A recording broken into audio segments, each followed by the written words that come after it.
Hi there, I'm Tammi Ramsey and welcome to my very first video wine blog. Reason why I'm doing a video wine blog? Well, I've been writing a blog for a couple of years and it's been a lot of fun, and reason why I wrote a blog starting out was I wanted to remember everything I was learning as I was learning the wine industry.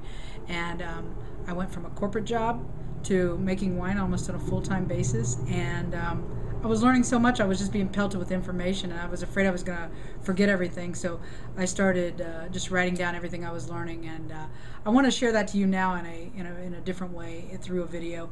And next week I start working on the harvest team at Groth Wines in Napa and Oakville, California, right outside of Napa, and I hope I'm going to give you some really cool visuals of what I'm doing every day, and kind of, you can watch what it's like to be a winemaker and see the grunt jobs, see the flash and the glory of it all. I think there's something very romantic about thinking that you make wine for a living.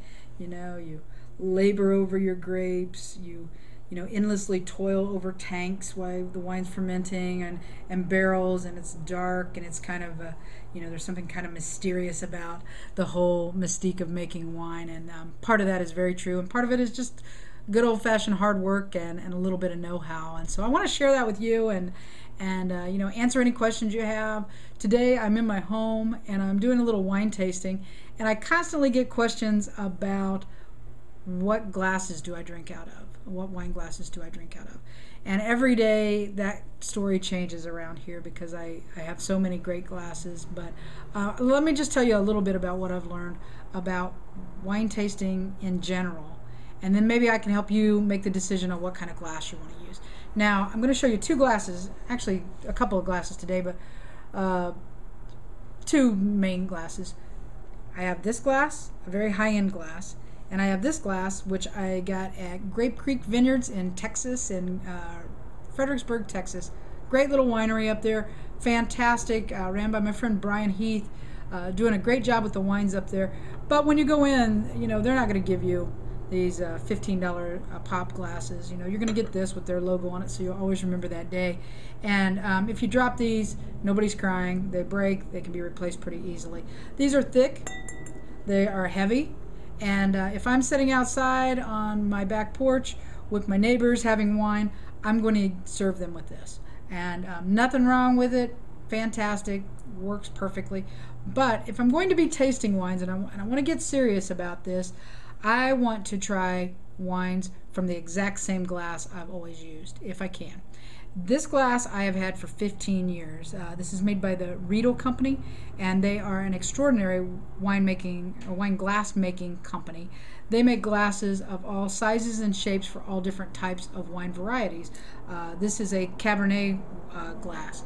This is a Sauvignon Blanc glass. This is a sparkling wine and champagne glass. They have them for every variety that you've got out there. If you want Malbecs, Merlots, Pinot Noirs,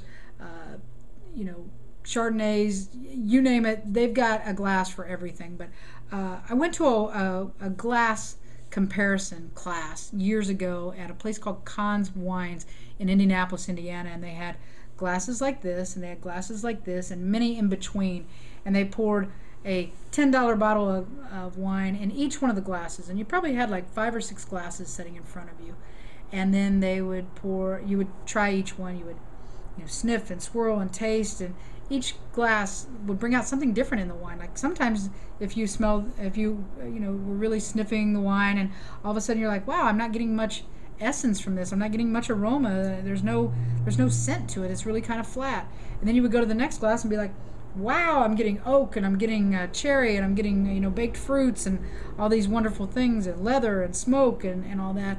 And so glass by glass there can really be a huge difference in what you're tasting. So anyway, I just wanted to share with you today is this is worth the extra couple of bucks.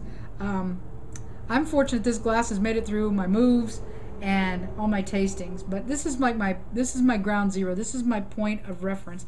Every wine that I have tasted at home in the last 15 years has been handled out of this glass, and so I have the same point of reference every time I start. And maybe that would be a great way for you to start wine tasting as well.